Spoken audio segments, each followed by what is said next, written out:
Good evening. Today is November 7th, November 7th, 2021. And my persuasive speech is over joining the military. Before I get into that, I want to apologize. I tried to get some more people to sit in on for my speech. However, due to the weather lately, a lot of people have been either sick with like the seasonal stuff, and heaven forbid it's actually COVID. I don't want to test it. Don't want to risk it. So I got my dogs here. If they count for points, probably not. But like I said, my persuasive speech is over joining the military. So I'm gonna talk to you about the benefits of it, my experiences from it, and why I recommend that a lot of people at least look into joining the reserves, such as I did. So throughout my military career, I joined in June of 2020, coming up to 2 years. I'm currently third class petty officer, which is an E4, and I take an exam in February to become second class petty officer, E5. So during my entire career so far, I have met multiple people who have joined for different reasons. I had the classics of mom did it, dad did it, granddads, great-granddads, so on and so forth. They were military, I'm military, keeping the tradition going. I've heard for patriotism, many people join because they want to fight for our freedom, so on and so forth, those are great reasons, don't get me wrong. But moreover, I've met people who had different causes for it. I've met many people who have joined for the college aspect of it, the plethora of opportunities given to military people who could go to college with it. And I've also have heard kind of the unflattering things of why people join.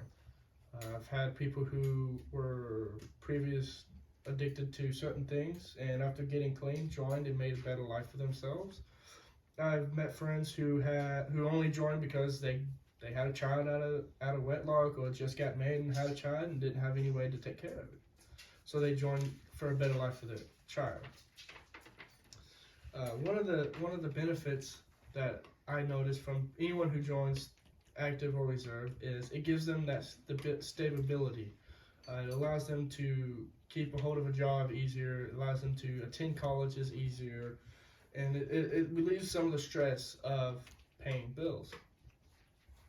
The reason why I joined the Navy Reserves was my youngest brother is addicted to drugs. He has a very hard time with that, and he still does, unfortunately, today.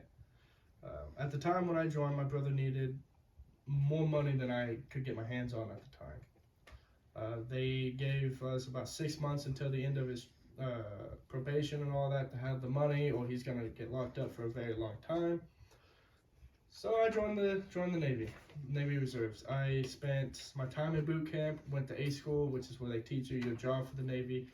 And by the time I got out, I had the money to go pay it off. Unfortunately, he decided to be stupid, caused us to have more problems. And by that time, the military teaches you things. It tells one of the most important things is put yourself first, put your unit first, and all this kind of stuff. Put the people important first. After my brother had done the stuff he did, there was nothing I could do to help him, and that money I had made from it, I put that towards my college.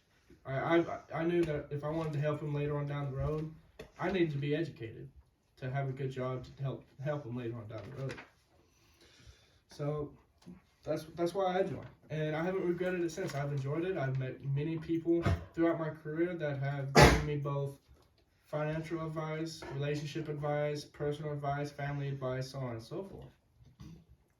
So, getting off that, some of the other benefits of joining the reserves compared to active duty is, well, joining the reserves or active duty, some of the benefits are you have your college, and then you have medical.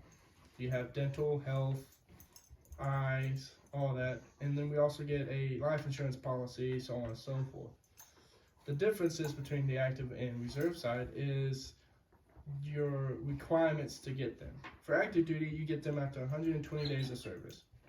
For reserves, if we do our regular 2 weekends, 1 weekend a month, 2 weeks a year drill, we get it after our first contract, which is 6 years.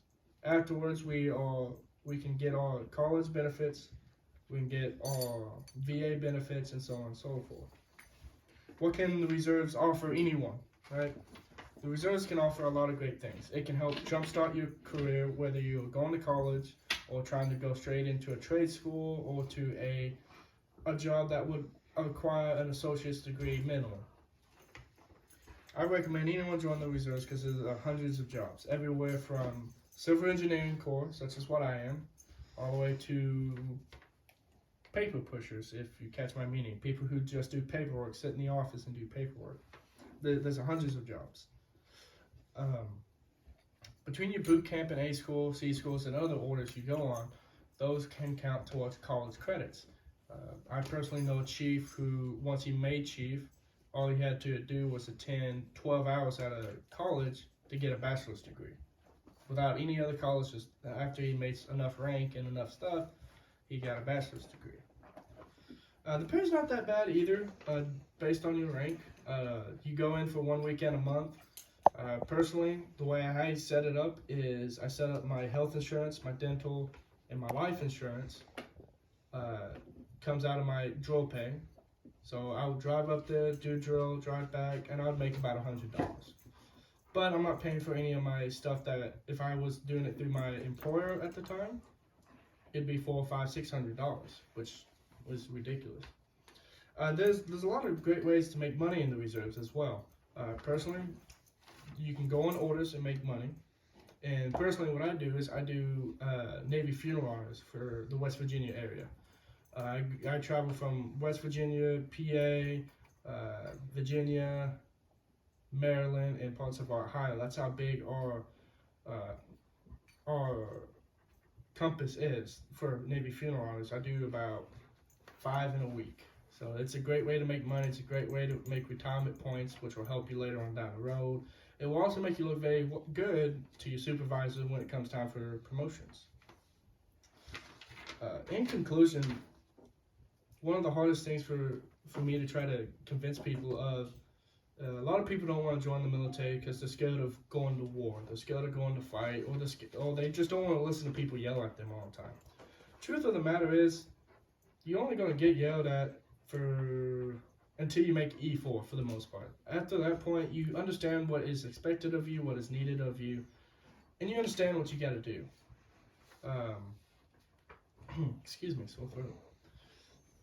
In conclusion, I recommend that if not everyone joins the military, then at least those who are heavily considering going to college. It's a great way to knock off a semester of college, earn money for college, as well as earn scholarships for college, earn a plethora of things that can help you on your path going to college, as well as a professional job. If you just join the reserves, get out at boot camp and A school, you enter your reserve status and go straight to a job, say, hey, this is what they taught me. If you'll teach me more, I would love to work for you. And it's a great plus in a lot of people's eye. You have that dedication, you have that training, and more importantly, you have that sense of duty that things are needed to be done in a certain time frame in a certain way. So, thank you for listening, and that's all.